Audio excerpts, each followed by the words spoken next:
February 2020, Melly was involved in a multi-inmate fight inside the day room of his area unit and was given a DR for his role in the fight. October 2020, placed on a room restriction for refusing to go back to his cell as he was trying to hide while on the phone. And developing now, there's a new push to get rapper YNW Melly out of jail. He's currently awaiting retrial for two childhood friends, but a new lawsuit alleges he's being held in inhumane conditions to secure his release from detention. His lawyers highlighted the fact that the Melly trial was rescheduled for 2027. YNW, a rapper from Florida, was recently in the news. Melly's lawyers managed to secure a hearing in order to get him out of jail. His lawyers believe they have enough evidence to keep him out until his trial in 2027. His mother would update him outside the courthouse. Still praying. I know. I said I would give. I'll keep everybody updated with what's happening. I know right now we're waiting. So basically, the judge is going to do, I guess, a written order. So we're just waiting, and that order can come any minute, or it can come tomorrow. I don't know. So we're just waiting. We're just waiting. So everybody just keep praying, keep having faith. Oh, Tessa, stop. I've been crying too. It's been a long time coming, you know. According to the report, there's one problem. Melly's double retrial was once again delayed. The 4th District Court of Appeals granted a delay in the case during a hearing on Friday. To allow the state attorney's office time to review a motion. As a result, the trial has been moved from September to January 2027. They were both charged with the crime jointly. So everyone assumed that Bortlen's trial would also be delayed. Recently, Florida Judge Martin Fiend ruled that the combined state and to pressure Bortlen to testify against Melly. The defense asked for a postponement of Bortlen's trial, declaring that it would take place on September 10, 2025. Despite concerns related to Melly's pending appeal, a no communication order has been filed in the Melly trial, they reported to the media. The decree completely cuts Melly and Bortlen off. There will be no communication or lawyer discussions during the impending trial because the prosecution is here and you try them together. It is to the benefit of the state to try them together, just more efficient. You don't have to do things again and again, do it all at once, and also you get a better chance of having them incriminate each other during the trial. It benefits the defense to sever it. That way they can point the finger at each other and get away with it. So this is what's going on. But I don't think it should be automatically severed because the state is seeking a penalty for Melly, because it's only the penalty phase of the trial that would be different, not the guilt phase. The guilt phase is the same. They're both capital crimes. You're seeking the penalty on one, not the other, but that goes into the second part of the trial, the penalty phase, only if Melly is found guilty. When the evidence is shown to the jury, Bortlen will be allowed to confirm it against Melly. The court said Melly will be going to the next trial with Bortlen. Henry's going to remain set for trial September the 10th at 9 o'clock with Mr. Demmons, pending whatever future motion that I'm going to hear. I'm in another capital case right now. I have 4 hearing dates left available between now and September the 10th. I gave the parties those 4 dates, and I'm holding all of those dates and times open only for these 2 defendants. So anything that you need me for, okay? The press reports that at the beginning of Wednesday's session, Judge Martin said to Bortlen's attorney, "So, Mr. Her Dad, assuming Bortlen is aware that he did not commit this crime, he will not take responsibility and will be given a life sentence. As a result, he will most likely blame Melly when the time comes," which was precisely Melly's strategy during the first trial, to blame Bortlen for the crime. In order to confirm that they will be tried together at the subsequent trial, Bortlen and Melly are set to face trial together on September 10th. For his lives. Cortland Henry shows up at Memorial Hospital, Miramar. You don't see him sitting there, but where you will see him sitting is in the driver's seat of a car with 2 bodies, a car riddled with bullets. And when he shows up with a change of clothing, change of shirt, powder residue on his hands, evidencing that he had discharged a firearm. And he lies. He lies about where the incident occurred. He lies about how it occurred. And he lies about not having a phone. I think it was Miss Bradley herself who said, everybody has a phone in his pocket, not Cortland Henry. According to Bortlen's lawyer, it was Bortlen who misled the federal authorities about retaining the powder. He was there when Juvie and Sackhazer went by because they had a forensic expert to explain what the gunpowder on Bortlen's hands meant. So the right hand of Cortland Henry contained 0 particles characteristic of heart residue and two component particles. And the left hand contained 1 particle characteristic of heart residue and 1 2-component particle. Okay. And can you explain to us what that means? Basically, overall, there was heart residue present on the hands. It was a courtroom episode that Bortlen disliked. After Melly's first trial ended, Bortlen reportedly tweeted a mysterious comment the day Melly's mistrial was revealed. The message, which appears to accept a plea deal, says, "Mind games don't work on people like me," and includes a handshake emoji. The fact that Bortlen has every incentive to turn on Melly in light of what was found in his home. Melly's co-defendant YNW Bortlen was booked into a Miami jail Monday night and is being held behind bars on an out-of-county warrant. We just confirmed the warrant is out of Broward County for witness tampering. The warrant obtained by Law and Crime Network states as follows. On or about April 10, 2023, continuing through and including July 22, 2023, Cortland Henry, aka Bortlen, along with others, did unlawfully and knowingly engage in misleading conduct toward another person with the intent to cause or induce them to withhold testimony. The warrant continues the alleged witness had been summoned by the legal process to the jury trial of Jamel Dimmons, aka YNW Melly. The dates in the warrant are important. Jury selection for Melly started in mid-April, and a judge declared a mistrial on July 22nd, the same day the warrant claims Bortlen allegedly tampered with the witness. These papers were discovered during the raid on Bortlen's home and were filed with the Broward clerks. According to reporters, they include descriptions of the jurors' appearances as well as sketches of them sitting in the courtroom. This implies that Bortlen was ready to influence or harm the jurors in the event. Keep it real, this is sloppy. Bortlen, how the f you gonna have the notebook of the jurors in your house? Holy sh! Like, come the f on. It's like doing a and having the surveillance tape in your DVD player or something like that. You know what I mean? Like, come on, bro. Like they raid your crib and the surveillance footage of the is in your DVD player. Like, oh, okay, thank you, brother. This can't be at your crib. This causes serious concerns since he might be a crucial witness in Melly's trial. Bortlen knows the whole story. Furthermore, one of the new pieces of evidence tries to link Melly to the Red Street Squad, since prosecutors believe Melly is on Young Thug's side because of this post. Therefore, if Melly does something that Bortlen disapproves of, he might. Same thing, the use of the slap term, 5-point star, snake. He's saying he's YSL, he's hanging with him. And he puts up his YNW for life hashtag on it with Mr. Demons has big hand signs displayed. Right, and see with individuals again, assuming that's also the Young Thug. That's also unknown. Yes. Also important to your investigation, correct? Yes.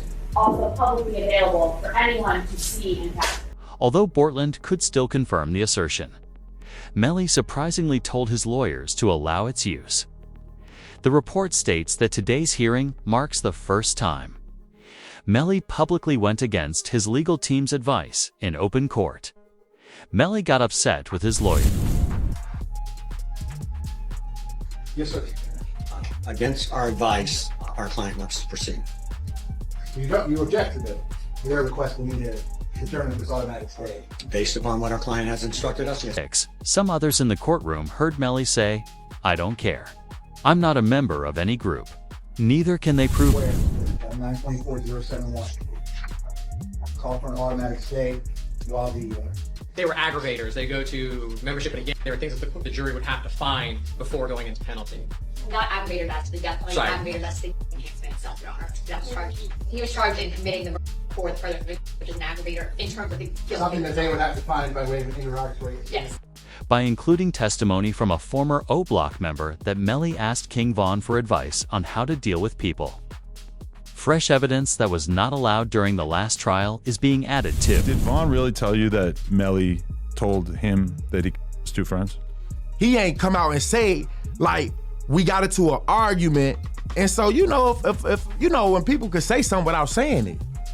And so he told me, like, once I posted what I posted, Vaughn was mad at me. He, bro, why you put up there, bro? Walk the bam. I'm like, you sitting up here, like, you know the love we got. You do this for us, but you gonna trust that his two friends? And he said, them was trying to extort him. And so I'm like, if they was trying to extort him, then why are you still around? In the 2 years given, if they can make this evidence usable, he will be done. Melly seems to have asked someone who was skilled at dealing with people for advice. The fact that Melly is facing a second case that could land him in prison for life makes matters worse. Melly's ex-girlfriend, Mariah Hamilton, was one of the prosecution's witnesses who missed the first trial because she had left the country before Melly's trial and had only just returned, at which point she was placed under arrest. Mariah Hamilton is spending her first day at the Broward County Jail. She has no arrest record until now. U.S. Border Patrol agents arrested her at Miami International Airport Monday after she arrived on an international flight. Court records show Hamilton was ordered to testify in Demon's first trial in 2023. The judge required Mariah's presence at the Melly trial in return for her release. Shortly after her release, she posted on Facebook, "Thank you to my village. My love for you all will never fade." Not God's design, but his. Mariah's iCloud account contained evidence that Melly forced her to not testify during the trial, even if he is found not guilty of juvie and sack chasers passing. This is punishable by life in prison and is referred to as witness. Filing 6 new charges against Demons and 2 others who were allegedly involved. The charges include tampering with a witness, directing the activities of a criminal, solicitation or conspiracy to commit tampering, and unlawful use of a two-way communication device. Now, a couple of those charges actually carry a life in prison sentence if there's a conviction. Melly's mother said she was upset with him for trying to tamper with the jail phones so often that his mail and phone privileges were taken. My son has not been convicted of anything, and even other inmates that have been convicted or anything, they have the right to use a telephone. They have a right to just to be allowed to write letters to their loved ones, to receive their mail. They hold his mail, they don't give it to him. The jail wouldn't take away his privileges unless they had evidence against Melly already. Because if they didn't, Melly's team might be sued for a number of different legal issues. Furthermore, Melly's mother laments her son's fate and asserts that he isn't being treated fairly while they're in You saw Melly's statement just saying how he's been hurt, how he's scared for his life. As a mother, how did that make you feel? It's heartbreaking. It made me feel completely helpless. Broward Sheriff's Office definitely needs to be investigated. I mean, they are making up their own rules. We've tried to go to court about this situation. The judge really doesn't have any jurisdiction when it comes to the jail, because we actually had a hearing about the mistreatment of him, and the jail they make their own rules. And I don't think that's fair, because I know that they need to answer to someone too. But according to Charleston White, he is glad that Melly is getting this kind of treatment and that he doesn't need special attention. The YNW Melly, I'm so happy he in jail getting mistreated. Yeah, I'm so happy he in jail getting mistreated, homie. Homie, when you take a life, homie, you ain't got a right to complain about a motherfucking thing, about being mistreated, when you done chose to play somebody. When talking about Jamie King's recent stress, Bowie, however, had a different stance. Okay, so Then I met his mama while he was in. Oh, okay. I met his mom while he was in, and she real, bro. You know, she real. She's stressed out. I heard she had a. Yeah, she real, and I reached my hand out to him, cause I'm real. Yeah, I reached out to him, bro. I met his mom, and she a good woman, bro. And when I see them mamas like that, it remind me of what my mom was going through, bro. Melly won a big legal battle that led to his freedom. After reviewing the report, an FBI agent stated in court that Melly's lawyer questioned the FBI agent who analyzed Melly's phone at the time of the crime. Based on the information, you can't really tell the court precisely which locations these phones are following in, can you? One of the limitations of cellular analysis is that you can only say a general area where the device would be at a given time. All right. So even with the general analysis, all of the stuff that we've gone through for about 4 or 5 hours, at the end of the day, you can never give an exact location. True. And could you tell if somebody was walking around a car with the phone? Would you be able to tell that? No. So it'd be your testimony that this phone, 9807, could be from here to here, correct? Yes. The discussion didn't get interesting until the next topic. Despite the fact that he offered useful information, a DNA specialist then testified, reviewing DNA tests on items found at the crime site, including those in the Jeep when the incident occurred, was his responsibility. The narrative claims that a DNA expert has verified that many items were covered from the crime. Scene did not contain Melly's DNA, perhaps making this his biggest win to date. Going to item number 22, the swab from the Gucci sandals. We're able to compare the profile from Mr. Devins as opposed to the profile developed from those sandals. I did, and he was excluded. The stain on the front of the t-shirt, item number 23, we're able to compare Mr. Devins' profile to that. I did a comparison, and he was again excluded. What about item number 24, the cutting of the stain of the rear of the t-shirt? After comparisons were done, he was excluded. Okay, then on item number 25, the swab of stain from the Air Jordans. Again, an exclusion. Going on to item number 26, the swab from the yellow jacket. An exclusion as well. And in terms of the item number 27 and 28, the swabs at the Gatorade bottles. What were the results on that? Those were both exclusions. It was evident that Melly's DNA was on the handle of the automobile as we watched him climb in.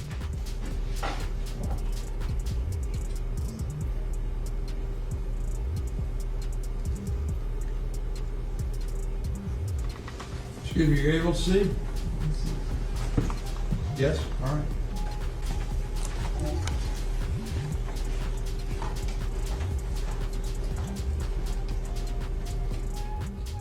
Feds claim to have proof that Melly was picked up by rapper Frito Bangs at the scene of the crime and driven to a nearby property, which sparked suspicions about his involvement based on Melly's DNA and the fact that he was seen getting into the car. And Chris Thomas are. So what you're also going to find out is while Mr. Devins is out there on the side of the road, 4 in the morning, 4:42 specifically, he sends a drop pin, digital homing beacon, to his current location to one of his friends, Frederick Givens. Frederick Givens is also involved in the music industry, and he asked to be picked up. Frederick Givens then, about 11 minutes later, is sent another drop pin where Mr. Devins has moved a couple of meters.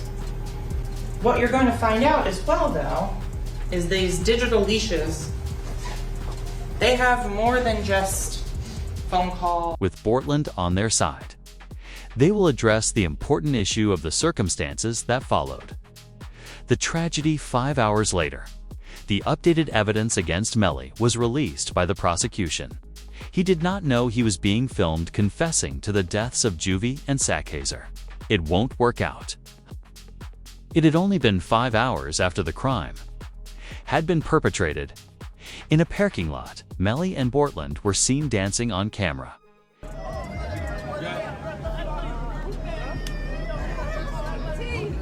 Melly still turned regardless of what happened this early morning. He's still out here being very positive. Turned still. Hey! No, still turned, regardless of what happened. You already know. They displayed no signs of mourning for the loss of their best friends. But security footage showed Melly entering the Jeep where the crime was committed and waiting for Juvie and Sackhazer to get inside. This caused Melly to be secretly videotaped once more. The direction of the bullets traveling from left to right in the car supports the claim that they originated from the back left seat, where Melly was positioned, according to the official court papers. Can you state your name, your full legal name for the jury? I'm Leon Phillips. Okay. And are you related to one of the victims in this case? Yes, I am. How so? I'm his mother. And who is that? Christopher Thomas. Ms. Phillips, did you see who entered into the occupants who entered into that gray Jeep? Yes. Do you recognize where your son entered that gray Jeep? Yes. Which seat, if you can identify for the jury? He got in the back seat on the right-hand side. Did you recognize the individual that got into the back seat on the left side, the rear driver's side? Yes. And who was that individual? Janelle. Bortlen was misleading the police on the night of the crime in order to conceal Melly's identity. And the prosecutor also filed documents. Hey, tell me what happened. Man, I was playing music, getting off the exit. I was already getting sleepy, almost home, you know what I'm saying?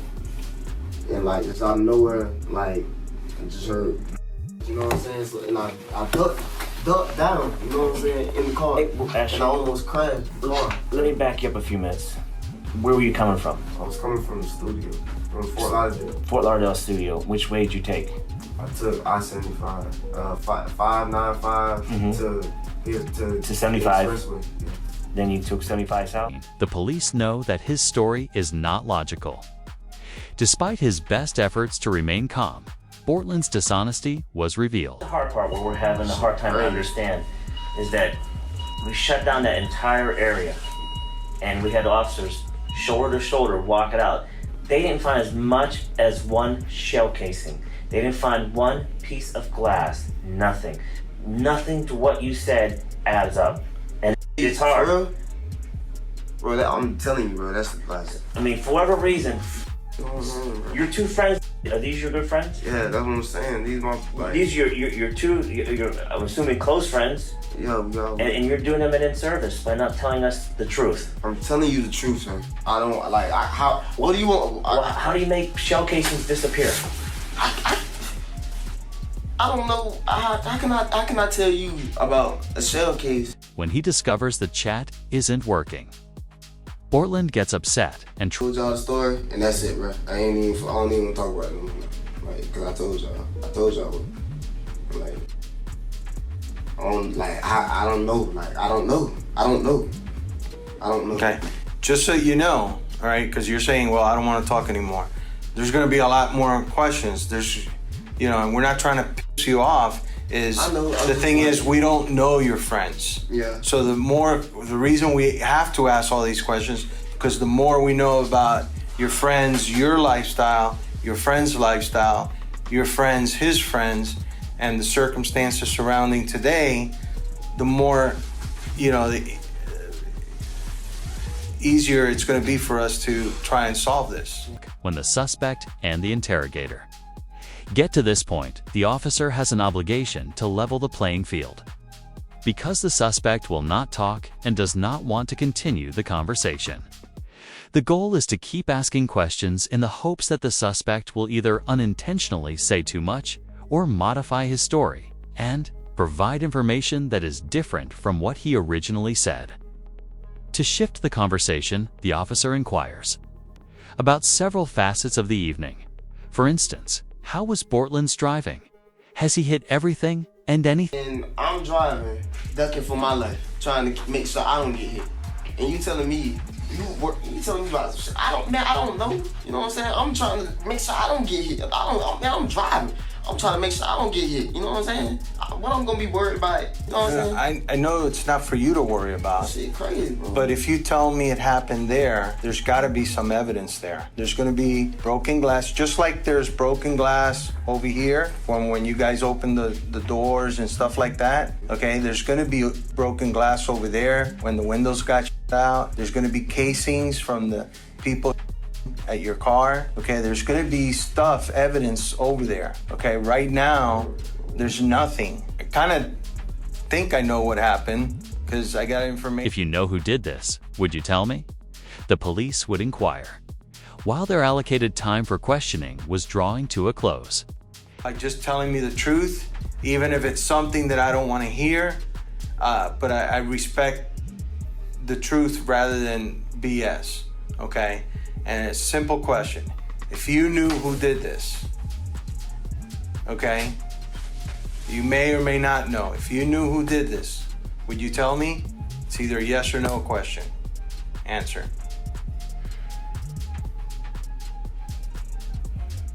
Honestly. Yeah, honestly. The truth. You wouldn't? Because I wouldn't want to be a part of that. I wouldn't want to be. In which Bortlen's voice does not give a clear yes or no answer. He shakes his head no instead, because he didn't want the cops to figure out that he was lying and that they would have known whether Melly was the one who did it or not. Because detectives are skilled at interpreting body language, they can spot lies. If you like Melly though, please like the video and let us know if you think he's guilty or